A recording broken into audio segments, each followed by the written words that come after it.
ಕೃಷ್ಣದಾಸರಿಗೆ ಹೇಗೆ ಕಂಡ? ಅದಕ್ಕಾಗಿ ದಾಸರು ಮಾಡಿದ ಉಪಾಯಗಳು.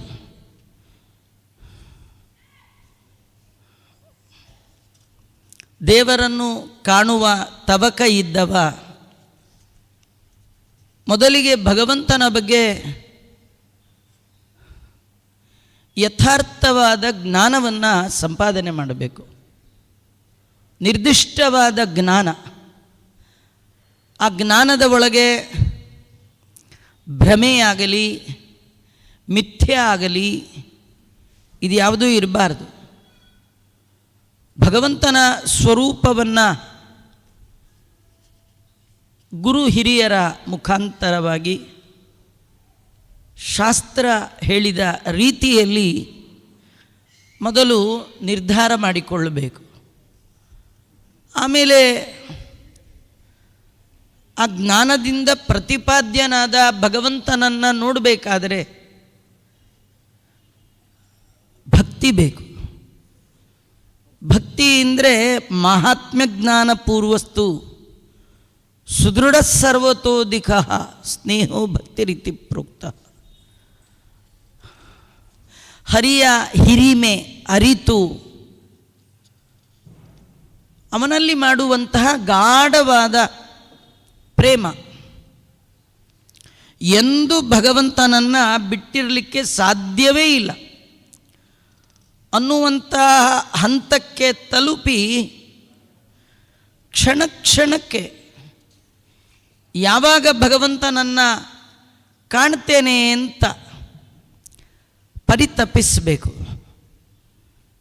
ಅದನ್ನೇ ದಾಸರಾಯರು ಕೊಂಡಾಡ್ತಾ ಎಂದು ಕಾಂಬೆನೋ ಪಾಂಡುರಂಗ ನಿನ್ನ ಮೂರುತಿಯ ಅಂತ ಅವರು ಪ್ರಾರ್ಥನೆ ಮಾಡಿದ್ದಾರೆ. ಆ ಪದ್ಯದ ಒಳಗೆ ತಾವು ಕಾಣ ಬಯಸಿದ ಭಗವಂತ ಹೇಗಿರಬೇಕು ಅನ್ನೋದನ್ನು ಚಿಂತನೆ ಮಾಡಿದ್ದಾರೆ. ಯಾರು ಮತ್ಸ್ಯಕೂರ್ಮ ವರಾಹ ನರಸಿಂಹ ವಾಮನ ಭಾರ್ಗವ ರಾಮಕೃಷ್ಣ ಬುದ್ಧ ಕಲ್ಕಿಯಾಗಿ ಭೂಭಾರ ಹರಣಕ್ಕಾಗಿ ಸಜ್ಜನರ ಉದ್ಧಾರಕ್ಕಾಗಿ ದುಷ್ಟರ ಸಂಹಾರಕ್ಕಾಗಿ ಅವತರಿಸಿ ಬಂದನೋ ಅಂತಹ ಭಗವಂತನನ್ನು ಕಾಣಬೇಕು ಅಂತ.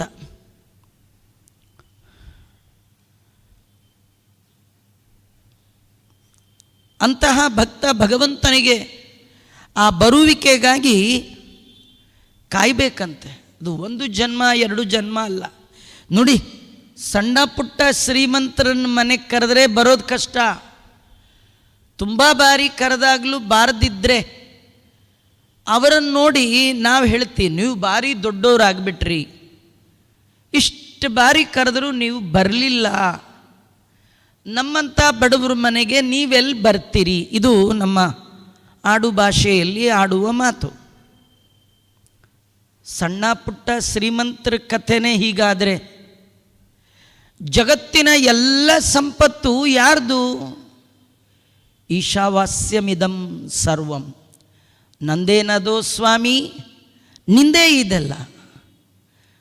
ಭಗವಂತ ದೊಡ್ಡವ ಮಾತ್ರ ಅಲ್ಲ, ಅಡ್ಡ ಬಿದ್ದವರನ್ನೆಲ್ಲ ದೊಡ್ಡವರನ್ನಾಗಿ ಮಾಡುವವ. ವಿಜಯದಾಸರಂತಾರೆ, ಅಡ್ಡ ಬಿದ್ದ ಜನರ ವಿಡ್ಡೂರಗಳ ಕಳೆದು ದೊಡ್ಡವರ ಮಲ್ಪ ಸಿರಿ ವಿಜಯ ವಿಠಲಿಗೆ.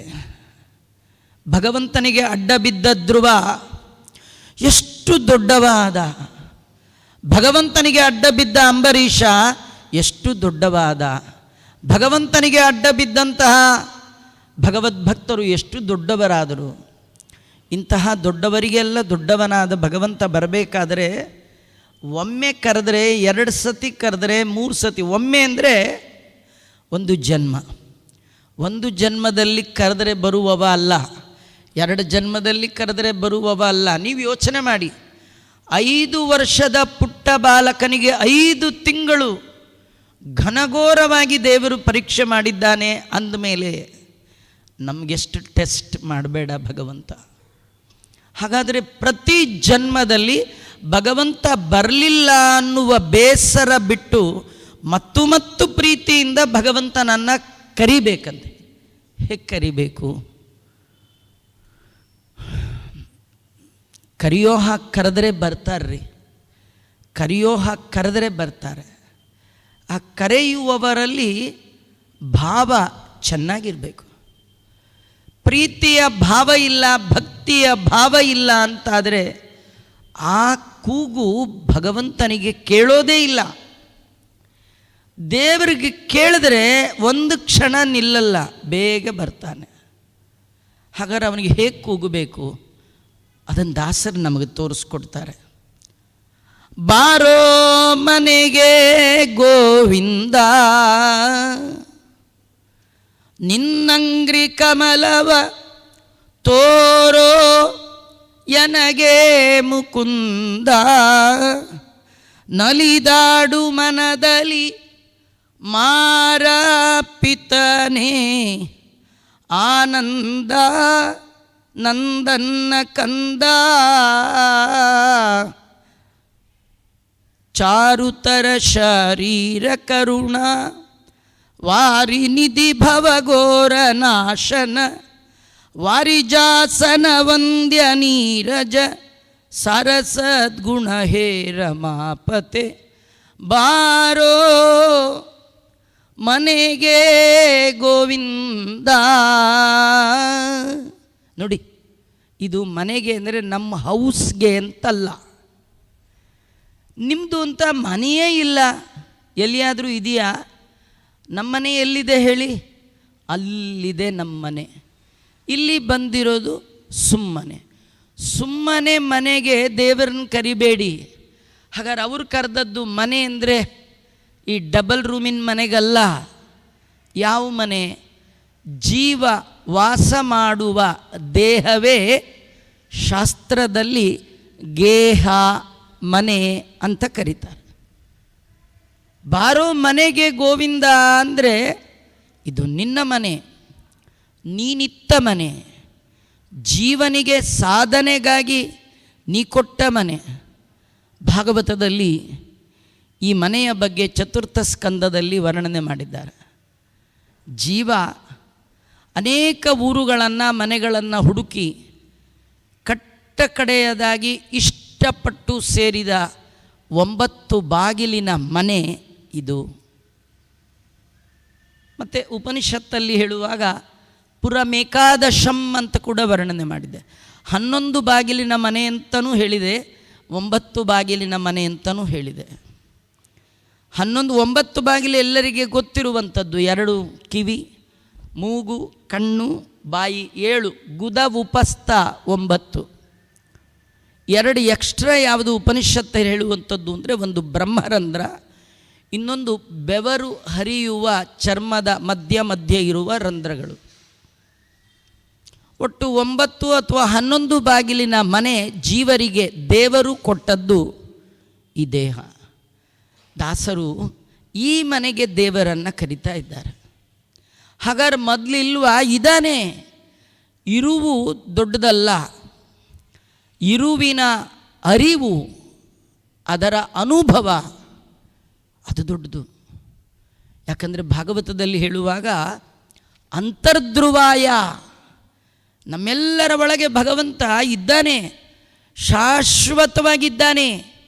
ಆದರೆ ಅನುಪಲಭ್ಯ ವರ್ತಮನೆ ಯಥೋ ವಾಚೋ ನಿವರ್ತಂತೆ ಅಪ್ರಾಪ್ಯ ಮನಸಾ ಸಹ. ಮೈ, ಮಾತು, ಮನಸ್ಸಿಗೆ ನಿಲುಕದೆ ನಮ್ಮೊಳಗೆ ಇದ್ದಾನೆ. ಇರುವ ಭಗವಂತನ ಅರಿವು ಆ ಭಗವಂತ ಕೊಟ್ಟರೆ ಉಂಟು. ಅದನ್ನು ದಾಸರಾರಿ ಕೇಳ್ಕೊಳ್ತಾ ಇದ್ದಾರೆ. ಬಾರೋ ಮನೆಗೆ ಗೋವಿಂದ. ಈ ಎಲ್ಲ ಮಾತಿನ ಮೂಲ ಗೋವಿಂದ. ಗೋವಿಂದ ಅಂದರೆ ವೇದ ಪ್ರತಿಪಾದ್ಯ. ಎಲ್ಲ ವೇದಗಳು ನಿನ್ನನ್ನೇ ಸರ್ವೋತ್ತಮತ್ವೇನ, ಗುಣಪೂರ್ಣತ್ವೇನ, ದೋಷದೂರತ್ವೇನ ನಿನ್ನನ್ನೇ ವರ್ಣನೆ ಮಾಡ್ತಾ ಇದೆ. ನಾನು ನಿನ್ನನ್ನು ಹಾಗೆ ತಿಳಿದಿದ್ದೇನೆ. ಆದ್ದರಿಂದ ಈ ಮನೆಗೆ, ನಿನ್ನ ಮನೆಗೆ ನೀನು ಬಾ. ಬಂದು ನಲಿದಾಡು ಮನದಲ್ಲಿ ಮಾರಾಪಿತನೇ ಆನಂದ. ಈ ಮನಸ್ಸಿನಲ್ಲಿ ನಲಿದಾಡು ಅಂತ ಕೇಳ್ಕೊಳ್ತಾ ಇದ್ದಾರೆ. ಏನು ಗೊತ್ತಾ, ಮನಸ್ಸು ಯಾವಾಗಲೂ ಯಾವುದು ತುಂಬ ಚಂದದ ವಸ್ತುವೋ ಅಲ್ಲಿ ನಿಂತು ಬಿಡುತ್ತೆ. ಕೆಲವರು ಹೇಳ್ತಾರೆ ನೋಡಿ, ಅದು ತುಂಬ ಅಟ್ರಾಕ್ಟ್ರಿ, ಅದಕ್ಕೆ ನನ್ನ ಮನಸ್ಸು ಅಲ್ಲಿ ಹೋದರೆ ಈಚೆಗೆ ಬರಲ್ಲ. ನಿಜವಾಗಿ ಭಗವಂತ ಎಂಥವ ಅಂದರೆ ಅವನು ಮಾರಪಿತ. ಮಾರ ಅಂದರೆ ಮನ್ಮಥ. ಮನ್ಮಥನಿಗೂ ತಂದೆ ಮಾತ್ರ ಅಲ್ಲ, ಅವನಿಗೆ ಸಾಕ್ಷಾನ್ ಮನ್ಮಥಃ. ಮನ್ಮಥನ ಮನಸ್ಸನ್ನೇ ಮಥನ ಮಾಡುವ ಸೌಂದರ್ಯ ಭಗವಂತನದು. ಲೋಕದಲ್ಲಿ ಯಾರಾದರೂ ಚೆನ್ನಾಗಿರೋರು ನೋಡಿಬಿಟ್ರೆ ನಮ್ಮ ಕಣ್ಣು ಆ ಕಡೆ ಹೋಗೋಲ್ಲ, ಅವರನ್ನೇ ನೋಡ್ತಾ ಇರುತ್ತೆ. ಈ ಮನಸ್ಸದ ಅಂಥದ್ದೇ. ಮನಸ್ಸಿಗೆ ಚೆನ್ನಾದದ್ದನ್ನು ಕೊಟ್ಟರೆ ಸಾಕು, ಮನಸ್ಸು ಮತ್ತೆಲ್ಲಿ ಹೋಗಲ್ಲ. ಈ ಮನಸ್ಸು ಕೆಟ್ಟದ ಕಡೆ ಹೋಗಿ ಇದೇ ಚೆನ್ನ ಅಂದ್ಕೊಂಡು ಕೂತಿದೆ. ಆ ಮನಸ್ಸಿಗೆ ನೀವು ಒಮ್ಮೆ ಆ ದೇವರನ್ನು ತೋರಿಸಿ. ಕೆಲವರು ನೋಡುವಾಗಲೇ ಹೇಳಿಬಿಡ್ತಾರೆ, ನಿಮ್ಮನ್ನು ನೋಡಿದ್ರೆ ನಂಗೆ ಮೈಯೆಲ್ಲ ಉರಿದು ಹೋಗುತ್ತೆ ಅಂತ. ನಿಮ್ಮನ್ನು ನೋಡಿದ್ರೆ ನಂಗೆ ಅಸಹ್ಯ ಆಗತ್ತೆ, ನಿಮ್ಮನ್ನು ನೋಡಿದ್ರೆ ಮಾತಾಡಿಸ್ಬೇಕು ಅಂತ ಅನಿಸಲ್ಲ. ದೇವರೇನಾರ ಹಾಗಿದ್ದಾನ? ಹೇಗಿದ್ದಾನವನು? ಮನ್ಮಥನ ಕೋಟಿ ಮನ್ಮಥರ ಲಾವಣ್ಯವನ್ನು ಧಿಕ್ಕರಿಸುವಂತಹ ರೂಪ ಆ ಭಗವಂತಂದು. ಒಮ್ಮೆ ಆ ಕೃಷ್ಣನ ಕಡು ಚೆಲುವ ಮೂರ್ತಿಯನ್ನು ಒಮ್ಮೆ ನೆನಪಿಸಿಕೊಂಡರೆ ಸಾಕು, ಎಲ್ಲಿಯೋ ಮನಸ್ಸು ಹೋಗಿದ್ರು ಓಡಿ ಬಂದು ಆ ಭಗವಂತನ ಪಾದದಲ್ಲಿ ವಿಹಾರ ಮಾಡುತ್ತೆ. ಆ ಮಾಡುವಾಗ ಆನಂದ ಮತ್ತೆ ಪರಮಾನಂದ. ನೀವು ನಂಬಿ ಬಿಟ್ಟರೆ ಬಿಡಿ.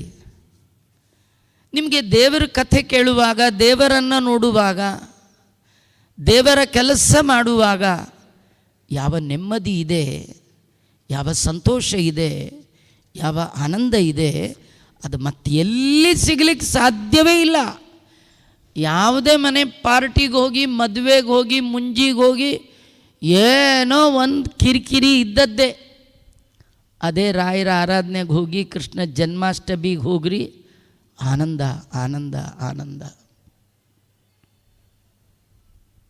ಮನಸ್ಸಿಗೆ ಆನಂದ ಮುದ ಕೊಡುವಂಥದ್ದು ಭಗವಂತ. ಅದನ್ನೇ ಜಗನ್ನಾಥದಾಸರು ಶ್ರವಣ ಮನಕಾನಂದವೀವುದು. ಶ್ರವಣ ಅಂದರು, ಅದರಿಂದ ಉಳಿದ 8 ನೀವು ಸೇರಿಸ್ಕೊಳ್ಬೇಕು. ಶ್ರವಣ, ಕೀರ್ತನ, ಸ್ಮರಣ, ಪಾದಸೇವನ, ಅರ್ಚನಾ, ವಂದನ, ದಾಸ್ಯ, ಸಖ್ಯ, ಆತ್ಮನಿವೇದನ. ಶ್ರವಣ ಆನಂದವೀವುದು, ಕೀರ್ತನ ಆನಂದವೀವುದು, ಮನನ ಆನಂದವೀವುದು, ಭಗವಂತನ ಪೂಜಾ ಆನಂದವೀವುದು. ಭಗವಂತನಲ್ಲಿ ಮಾಡುವ ಭಕ್ತಿಯ ಈ ಎಲ್ಲ ಹಂತಗಳು ಕೂಡ ಆನಂದವನ್ನೇ ಕೊಡುವಂಥದ್ದು. ಒಮ್ಮೆ ನಿಮ್ಮ ಮನಸ್ಸಿಗೆ ಭಗವಂತ ಹಿಡಿಸಿದರೆ ಬರೀ ಆನಂದ. ಯಾರದು? ನಂದನ್ನ ಕಂದ ಕೃಷ್ಣ. ನಂದಗೋಪನಿಗೆ ಮಗನಾಗಿ ಬಂದ. ನಿಜ ನೋಡಿದ್ರೆ ನಂದಗೋಪನಿಗೂ ಮಗ ಅಲ್ಲ, ವಸುದೇವನಿಗೂ ಮಗ ಅಲ್ಲ ರೀ, ಜಗತ್ತಿನ ಎಲ್ಲರಿಗೂ ಮಗ ಅವನೇ. ಏನಾಚಾರ್ಯ? ಹೌದು, ಮಗ ಅಂತ ಯಾರನ್ನು ಕರೀತಾರೆ ಗೊತ್ತಾ? ತ್ರಾತಾಯೇವ ನರಕಾತ್ ಸಹಿ ಪುತ್ರ ನಾಮ. ಮಗ ಅಂತ ಯಾರನ್ನು ಕರಿಬೇಕಂದ್ರೆ ನಮ್ಮ ಆಸ್ತಿನ ಹಂಚ್ಕೊಳ್ಳೋನ್ ಮಗ ಅಲ್ಲ. ಎಷ್ಟೋ ಜನ ಆಸ್ತಿ ಹಂಚ್ಕೊಳ್ತಾರೆ, ಅಸ್ಥಿ ಸಂಚಯನಕ್ಕೆ ಬರೋಲ್ಲ. ನೀ ಜಾಸ್ತಿ ತಗೊಂಡೆ ನೀನೇ ಮಾಡ್ಕೋ ಅಂತ ಇನ್ನೊಬ್ಬ ಮಗನಿಗೆ ಬಿಟ್ಟು ಹೋಗುವಂಥ ಕೆಟ್ಟ ಮಕ್ಕಳಲ್ಲ. ಮತ್ತಾರು? ಯಾರು ನಮ್ಮನ್ನು ನರಕದಿಂದ ಪಾರು ಮಾಡ್ತಾನಲ್ಲ ಅಂಥವನಿಗೆ ಮಗ ಅಂತ ಕರಿಬೇಕು. ಜಗನ್ನಾಥದಾಸರು ಹೇಳ್ತಾರೆ, ಭಗವಂತ ನೀನು ಯಾಕೋ, ನಿನ್ನ ಹಂಗೆ ಯಾಕೋ, ನೀನಲ್ಲ, ನಿನ್ನ ನಾಮ ನರಕಸ್ಥರನು ಸಲಹಿತು. ನೋಡಿ, ಭೂಮಿ ಮೇಲಿದ್ದವರು ನರಕಕ್ಕೆ ಬೀಳದ ಹಾಗೆ ಕಾಪಾಡುವವರು ಮಕ್ಕಳಾದರೆ ಈ ಭಗವಂತ ಎಂಥ ಗ್ರೇಟ್ ಮಗ ಗೊತ್ತಾ? ಬಿದ್ದ ಬಿದ್ದವರನ್ನು ಕಾಪಾಡ್ತಾನೆ. ಒಮ್ಮೆ ಬಿದ್ದರೆ ಮುಗಿದೋಯ್ತು, ಯಾರಿಲ್ಲ. ಆದರೆ ನೀವು ಬಿದ್ದ ಮೇಲೂ ಬರಬೇಕು ಅಂತ ಆಸೆ ಇದ್ದರೆ ಆ ತಾಕತ್ತಿರೋದು ಜಗತ್ತಲ್ಲಿ ಒಬ್ಬನಿಗೆ. ಅದು ಯಾರಿಗೆ? ಭಗವಂತನಿಗೆ. ನೀವು ಜೀವನದಲ್ಲಿ ಯಾರನ್ನು ಏನೋ ಉಪಾಸನೆ ಮಾಡಿದ್ದೀರಿ, ಯಾರನ್ನೋ ಮಗ ಅಂತ ತಿಳಿದಿದ್ದೀರಿ, ಯಾರನ್ನೋ ಅಣ್ಣ ಅಂತ ತಿಳಿದಿದ್ದೀರಿ, ಯಾರನ್ನೋ ಅಪ್ಪ ಅಂತ ತಿಳಿದಿದ್ದೀರಿ. ಇದನ್ನೆಲ್ಲ ಬದಿಗಿಡಿ. ಎಲ್ಲ ರೀತಿಯಿಂದ ಸಂಬಂಧಗಳಿಂದ ಭಗವಂತನನ್ನೇ ಆರಾಧನೆ ಮಾಡಿ.